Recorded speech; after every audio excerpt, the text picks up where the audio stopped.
Ornamental sunflower, যেটি আমাদের ফুল চাষিদের জন্য আগামীতে সম্ভাবনার এক নতুন দুয়ার খুলে দিতে যাচ্ছে। তো এই বিষয়ে কথা বলতে আজকে আমি আছি কৃষিবিদ আলামিন খন্দকার এবং আমার সাথে আছেন কৃষিবিদ জহুরুল ইসলাম ভাই, সিনিয়র রিসার্চার, এয়ার মালিক সিড R&D ফার্ম। তো আজকে আমরা ওনার সাথে এই অর্নামেন্টাল সানফ্লাওয়ার বিষয়ে কথা বলবো। তো প্রথম প্রশ্নটাই আমি ওনাকে করতে যাচ্ছি, আমাদের দেশের ফুল চাষিরা কেন এই অর্নামেন্টাল সানফ্লাওয়ারটা চাষ করবে? ধন্যবাদ আলামিন। তো প্রশ্ন এটা সবার, আমরা কেন বিভিন্ন ফুলের পাশাপাশি অর্নামেন্টাল সানফ্লাওয়ারটা করব, এটা আপনার মাধ্যমে আমি এর উত্তরটা দিতে চাই।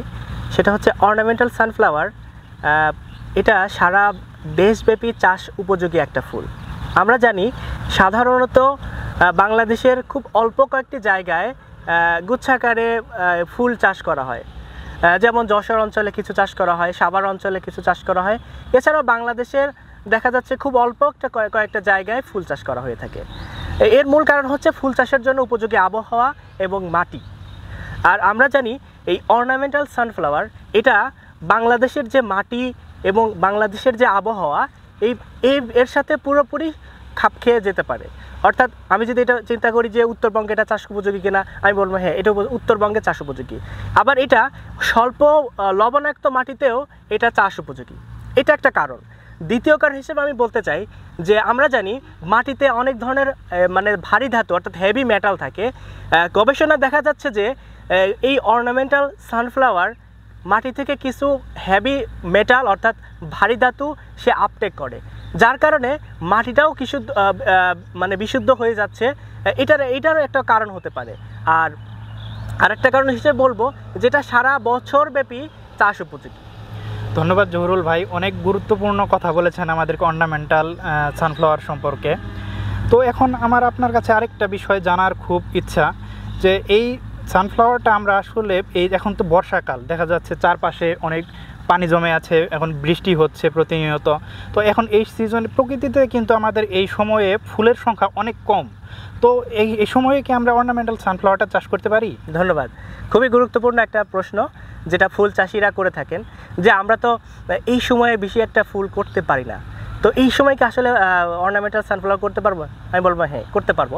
কারণ এটা আমি এখন যেখানে দাঁড়িয়ে আছি এটা একটা অর্নামেন্টাল সানফ্লাওয়ারের একটা প্লট, যেখানে এইখানে আমরা ট্রায়াল দিচ্ছি যে এটা সারা বছর চাষ উপযোগী কিনা। এখানে আপনারা খুব সুন্দরভাবেই দেখতে পাচ্ছেন যে এখানে কত সুন্দরভাবে ফুলটা ফুটে আছে। সো এটাকে আসলে বলার অপেক্ষা রাখে না যে বর্ষাকালেও এটা চাষ করা যায় কিনা। আচ্ছা, ধন্যবাদ। এখন আমাদের আরেকটা প্রশ্ন আছে যা কৃষকরা প্রতিনিয়ত করে থাকে, যেহেতু এটা নতুন একটা ফসল বাংলাদেশের জন্য, কৃষকদের জন্য, বিশেষ করে ফুল চাষিদের জন্য। তো এটার তাদের ইন্টারকালচার অপারেশনে কি অনেক কঠিন তাদের জন্য হবে, যারা নতুন চাষ করতেছেন তাদের জন্যও কিংবা যারা পুরাতন চাষি আছে তাদের জন্যও? ধন্যবাদ। এটা একটা চ্যালেঞ্জিং যে ফুল চাষ করা। তো এই জন্য সব চাষিরাই মনে করে থাকেন যে ফুল চাষ, এই অর্নামেন্টাল চাষ এটা আমাদের জন্য নতুন, এটা অনেক বেশি ইন্টারকালচারাল অপারেশন করতে হয় কিনা, অনেক বেশি পরিচর্যা করতে হয় কিনা, এটা একটা সবার কাছে প্রশ্ন। হ্যাঁ, আমাদের এই অর্নামেন্টাল ফ্লাওয়ারটা একেবারেই খুবই স্বল্প পরিসরে যারা করতেছেন তাদের জন্য যেমন উপযোগী, আবার বড় পরিসরে যেমন করতেছে তাদের জন্য উপকারী। এই কারণে যে এটার যে ব্যবস্থাপনা অর্থাৎ ইন্টারকালচার অপারেশন, স্প্রে শিডিউল অথবা আরও আদার্স যে ইন্টারকালচার অপারেশনগুলো আছে, এগুলো খুবই সিম্পল এবং খুবই কম সময় সাপেক্ষ। যেটা বলা যায় যে অন্য অন্য ফুলে যেরকম পরিমাণে পরিচর্যা করতে হয়, সেটা দেখা যাবে যদি আমরা শতভাগের ভিতরে এটা দেখা যাবে যে 30 থেকে 40% হয়তো তার পরিশ্রম কম হবে। ধন্যবাদ জহুরুল ইসলাম ভাই, আপনার মাধ্যমে আমরা অনেক কিছু সম্পর্কে জানতে পারলাম অর্নামেন্টাল সানফ্লাওয়ার বিষয়ে। যেহেতু এই ফুলটা আমাদের দেশে নতুন এবং চাষিরা অনেক সময় ভয় পেয়ে থাকেন যে আমরা কি এখানে লাভ করতে পারবো কিংবা ক্ষতির সম্মুখীন হব। আমি বলতে পারি যে নির্ভয়ে আপনারা চাষ করতে পারেন। এটার ইন্টারকালচার অপারেশন সহ সব কিছু ম্যানেজমেন্ট অনেক সহজ তুলনামূলকভাবে। আশা করি কৃষকরা লাভবান হবেন। ধন্যবাদ।